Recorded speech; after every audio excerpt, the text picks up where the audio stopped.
First question, what is culture? The term is highly ambiguous. It can denote many things.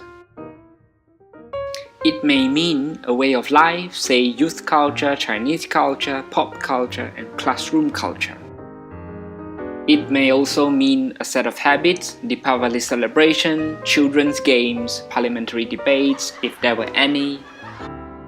But these definitions do not catch the essence of culture. They assume that culture is something that actively sets boundaries. In the face of constant everyday changes, however minor, these definitions simply are not accurate. Indeed, culture also has a creative side, organic and dynamic.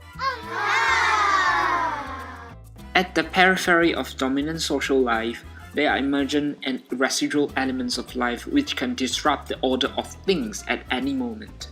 While culture is indeed a specific way of doing and thinking, it is ultimately unpredictable. More importantly, this spontaneous energy of life determines what true change is. Without such a radical, authentic cultural change, there is, in my opinion, no new Malaysia. Then comes the second question, is a cultural change happening in Malaysia?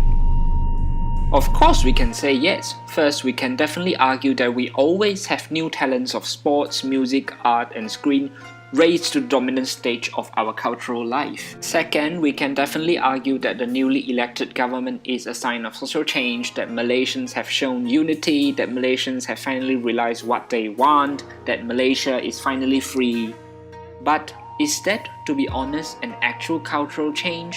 Should we say no? There are two reasons. In a strong way, what we have been doing has not really changed after the elections. The economic drive of life remains intact, the ideal of social status and self-obsession is further growing and spreading. Whatever the federal government purports to do does not really improve the daily living of the working and neglected communities distant from the elite regions of Shah Alam, Subang, Kuala Lumpur or Putrajaya.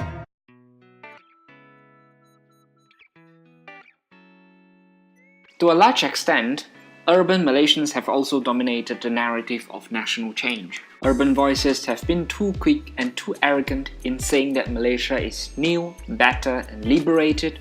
The fact that we can simply call ourselves a new Malaysia without uprooting the whole collection of everyday colonial legacies with a most radical and comprehensive social revolution is a symptom of this neoliberal Malaysian age. The true danger is that if there is indeed any cultural change, any new Malaysia happening, it seems to me to be only a change in urban life. It is becoming more self-centered, more economically deterministic, more capital-oriented, more obsessed with personal vanity and individual status.